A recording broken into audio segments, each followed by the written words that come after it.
নমস্কার, বন্দনা রান্নাঘরে আপনাদেরকে সবাইকে স্বাগত। আজকে একটা রেসিপি নিয়ে হাজির হয়েছি, থোড় ঘন্ট। এইটা একটা হেলদি রেসিপি আপনাদের সঙ্গে শেয়ার করছি। থোড় খাওয়া শরীরের পক্ষে খুব ভালো, যাদের প্রেশার সুগার আছে সব কিছু কন্ট্রোল করে থোড়। এবারে উপকরণগুলো শেয়ার করছি আপনাদের সঙ্গে। থোড় আর আলু কুচি কুচি করে কেটে নিয়েছি, আলু চৌকো চৌকো করে কেটে নিয়েছি। এবার সিদ্ধ করব। আলু হচ্ছে 3টে মাঝারি আলু দেয়া আছে, আর থোড় হচ্ছে একটা কেটেছি, ওটা হলুদ জলে ভেজানো ছিল। আর 5 ফোড়ন শুকনো লঙ্কা ফোড়নে লাগছে, আর চিনি লাগছে। এটা যেহেতু নিরামিষভাবে বানানো হবে তাই চিনিটা লাগবেই অবশ্যই। চিনিটা আপনারা যারা খান না তারা স্কিপ করতে পারেন। তেল লাগছে, সরষের তেল, আর নুন লাগছে। আর ঘি, গরম মশলা আমি দিইনি, আপনারা চাইলে দিতে পারেন। আর লাগছে হলুদ গুঁড়ো, জিরে গুঁড়ো, লঙ্কা গুঁড়ো, সব 1 চামচ করে লাগছে, বড় চামচের। এবার কুকারে সিদ্ধ করব। কুকারে জল দিয়ে দিচ্ছি, হাফ বাটি মতো জল দিয়েছি, বড় বাটির। তারপরে জলটা গরম হলে ওই থোড় আর আলু একসাথে সিদ্ধ করে নেব, তাহলে তাড়াতাড়ি হয়ে যাবে। 3টে সিটিতে আমাদের সিদ্ধ হয়ে গেছে। আপনাদের কুকার অনুযায়ী আপনারা সিটি দেবেন। এই যে থোড় আর আলু সিদ্ধ হয়ে গেছে। এবার তরকারিটা করব। কড়াতে সরষের তেল দিয়ে দিচ্ছি, আর 5 ফোড়ন শুকনো লঙ্কা দেব ফোড়নে। বেশি কিছু ইনগ্রিডিয়েন্টস লাগবে না, সামান্য উপকরণে এটা তৈরি হয়ে যাবে। একটু নাড়ব, ফোড়নটা দিয়ে দিয়েছি, একটু নেড়ে নিচ্ছি। তারপর থোড় আর আলু দিয়ে দেব।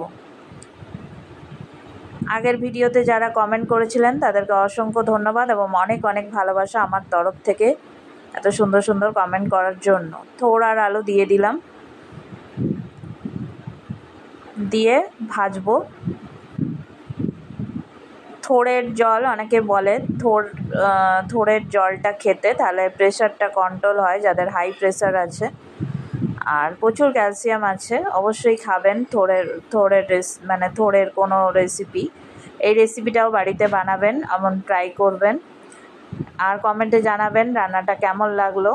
আমার কথার মধ্যে বা রেসিপিটাতে যদি কোনো ভুল ত্রুটি থাকে তাহলে আমাকে ক্ষমা মার্জনা করে দেবেন। এবার হলুদ গুঁড়ো, জিরে গুঁড়ো, লঙ্কা গুঁড়ো সব দিয়ে দিলাম। আগেই বলেছি এগুলো 1 চামচ করে দিতে হবে, যেহেতু বেশি থোড় নেই তাই কম।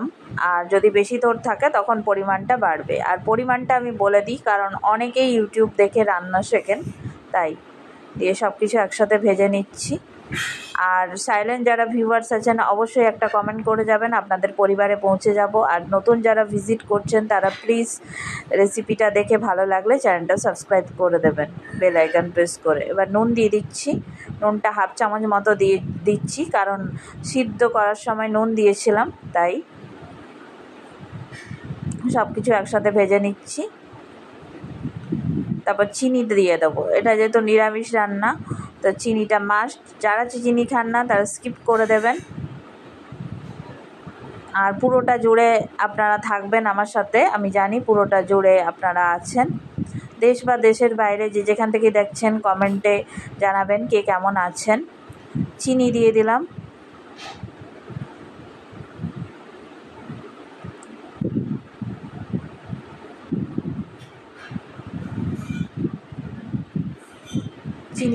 চিনিটাকে ভালো করে মিশিয়ে নিলাম।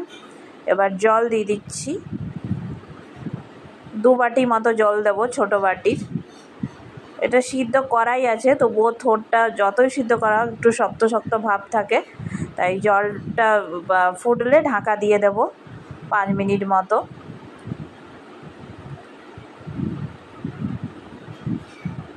এই যে জলটা ফুটছে, এবার ঢাকা দিয়ে দিচ্ছি। 5 মিনিট মতো সিদ্ধ হতে সময় লেগেছে, যে আরেকটু ফুটিয়ে নামিয়ে নেব। আমাদের থোড় ঘন্ট তৈরি হয়ে গেছে। ভিডিওটা ভালো লাগলে সাবস্ক্রাইব করবেন আমার চ্যানেলকে, বেল আইকন প্রেস করে লাইক, শেয়ার, কমেন্ট অবশ্যই করবেন। নতুন এবং পুরনো ভিউয়ার্স যারা আছেন আপনারা সবাই ভালো থাকবেন এবং সুস্থ থাকবেন। পরবর্তী ভিডিওতে আবার দেখা হবে। Thanks for watching.